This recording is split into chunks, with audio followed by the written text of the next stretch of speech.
朝起きて、もう出勤しようとして、家をガラガラと開けた瞬間、もう表で待ってるんですよ。お待たせみたいな感じで言われましたね。まあ子供と二人暮らしなんで、まあ、子供はまだ寝てたんですけどね。当時中学2年やから14歳かな。まあ布団の中で泣いてましたね。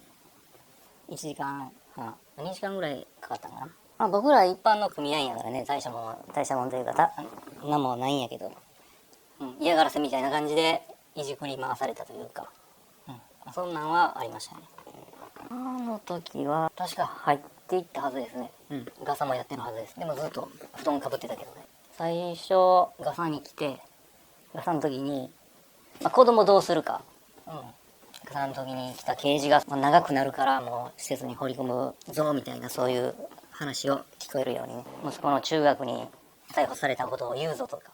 僕が施設出身やからもう大体どんなとこか分かってるから、まあ、それだけはやめてくれとは思いながら、施設言うたらね、夜ね、もういろんなとこからすすり泣きが聞こえるんです。寂しなるんか、もう枕ぴっちょりね濡らして、まあそんなとこやから入れたくないなと。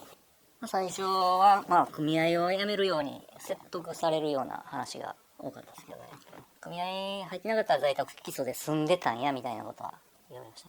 別れたまあ嫁さんが面倒見てくれることになったんですけどね。その別れた嫁さんに警察が電話をして、子供に会わせてくれみたいな。で子供からもう辞めるように説得するように警察が言わせたかったみたいな感じですね。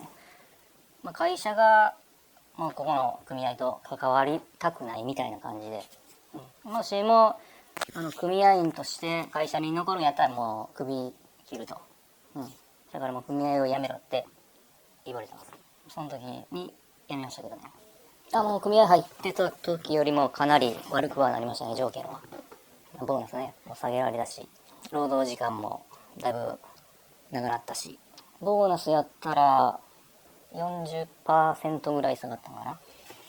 朝が1時間早なって、帰りは一緒ぐらいから、まあ1時間ぐらい早くなったのかな。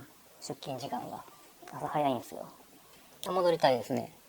無罪判決でねもらって、もらうっていうか勝ち取ってね、で組合に戻るしかないかなと